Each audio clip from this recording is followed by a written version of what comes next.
here today to talk to you about a very powerful little word, one that people will do almost anything to avoid becoming.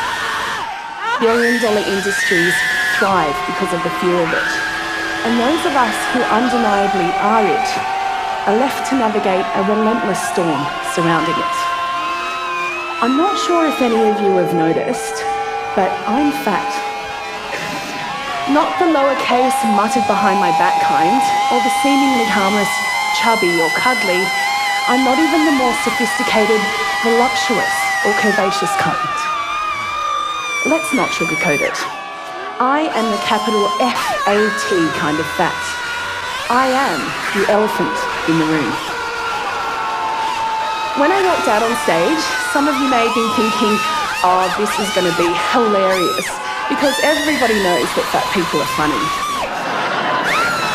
Or you may have been thinking, where does she get her confidence from?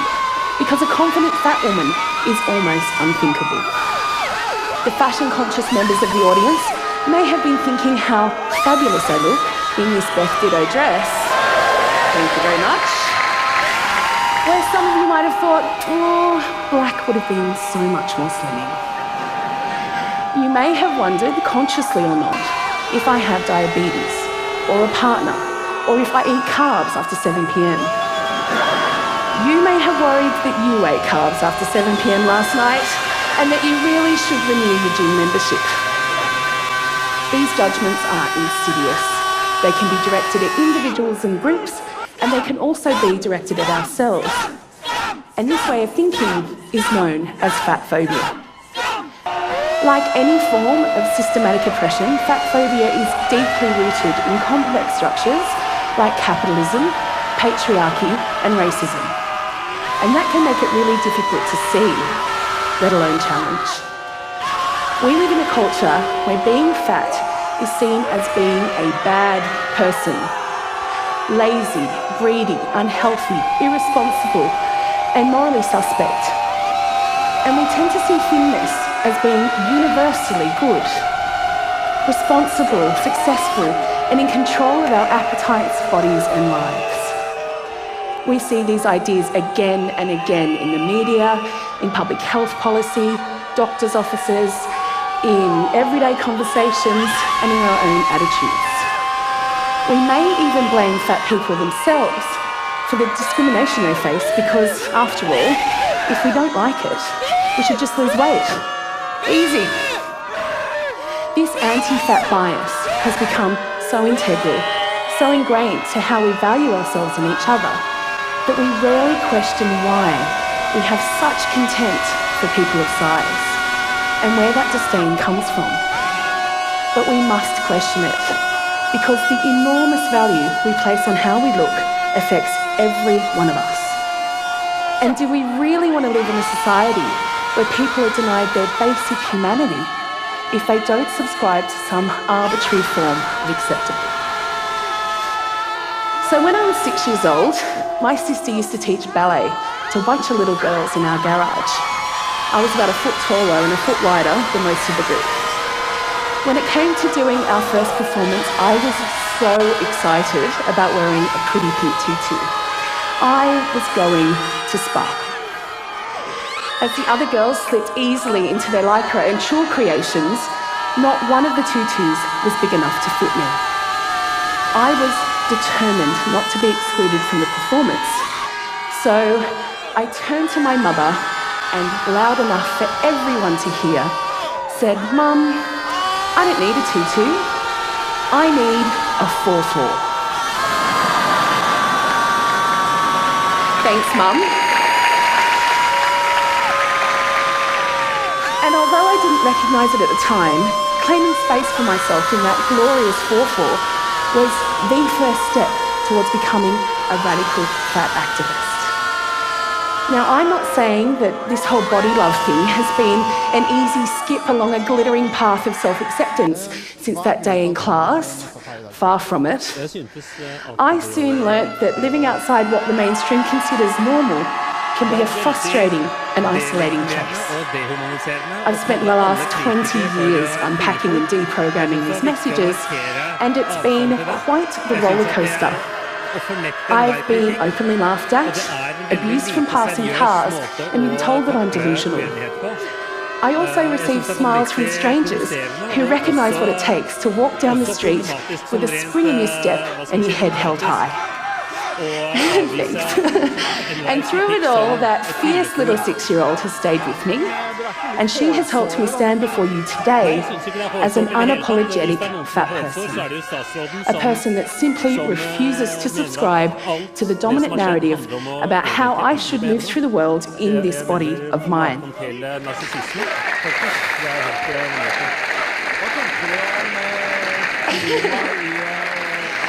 And I'm not alone.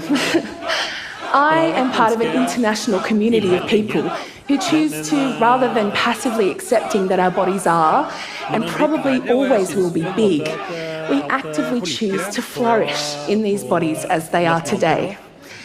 People who honour our strength and work with, not against, our perceived limitations.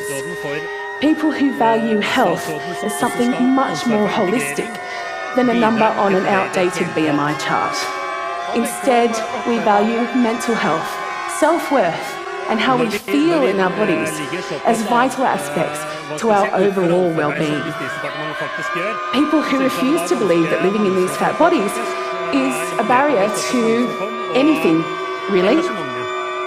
There are doctors, academics and bloggers who have written countless volumes on the many facets of this complex subject. There are fashionistas who reclaim their bodies and their beauty by wearing fat bikinis and crop tops, exposing the flesh that we're all taught to hide. There are fat athletes who run marathons, teach yoga or do kickboxing, all done with the middle finger firmly held up to the status quo.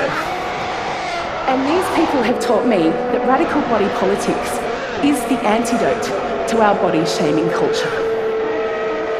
But to be clear, I'm not saying that people shouldn't change their bodies if that's what they want to do. Reclaiming yourself can be one of the most gorgeous acts of self-love and can look like a million different things. From hairstyles to tattoos to body contouring to hormones to surgery and yes, even weight loss. It's simple. It's your body and you decide what's best to do with it. My way of engaging in activism is by doing all the things that we fatties aren't supposed to do, and there's a lot of them, inviting other people to join me, and then making art about it. The common thread through most of this work has been reclaiming spaces that are often prohibitive to bigger bodies. From the catwalk to club shows, from public swimming pools to prominent dance stages. And reclaiming spaces en masse is not only a powerful artistic statement, but a radical community building approach. This was so true of Aquaporco, the Fat Femme synchronised swim team I started with a group of friends in Sydney. The impact of seeing a bunch of defiant fat women in flowery swimming caps and bathers throwing their legs in the air without a care should not be underestimated.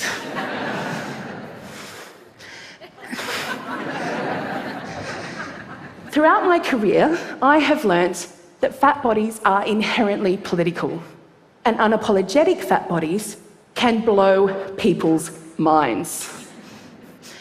When director Kate Champion of acclaimed dance theatre company Force Majeure asked me to be the artistic associate on a work featuring all fat dancers, I literally jumped at the opportunity. And I mean literally. Nothing to Lose is a work made in collaboration with performers of size who drew from their lived experiences to create a work as varied and authentic as we all are. And it was as far from ballet as you could imagine. The very idea of a fat dance work by such a prestigious company was, to put it mildly, controversial, because nothing like it had ever been done on mainstream dance stages before, anywhere in the world. People were skeptical. What do you mean, fat dancers? Like size 10, size 12 kind of fat? Where did they do their dance training? Are they going to have the stamina for a full-length production? But despite the scepticism, Nothing to Lose became a sellout hit of Sydney Festival. We received rave reviews, toured, won awards, and were written about in over 27 languages. These incredible images of our cast were seen worldwide. I've lost count of how many times people of all sizes have told me that the show has changed their lives, how it helped them shift their relationship to their own and other people's bodies, and how it made them confront their own bias. But of course, work that pushes people's buttons is not without its detractors. I have been told that I'm glorifying obesity. I have received violent death threats and abuse for daring to make work that centres fat people's bodies and lives and treats us as worthwhile human beings with valuable stories to tell. I've even been called the ISIS of the obesity epidemic. A comment so absurd that it is funny, but it also speaks to the panic, the literal terror that the fear of fat can evoke. It is this fear that's feeding the diet industry, which is keeping so many of us from making peace with our own bodies, for waiting to be the after photo before we truly start to live our lives. Because the real elephant in the room here is fat phobia. Fat activism refuses to indulge this fear. By advocating for self-determination and respect for all of us, we can shift society's reluctance to embrace diversity and start to celebrate the myriad of ways there are to have a body. Thank you.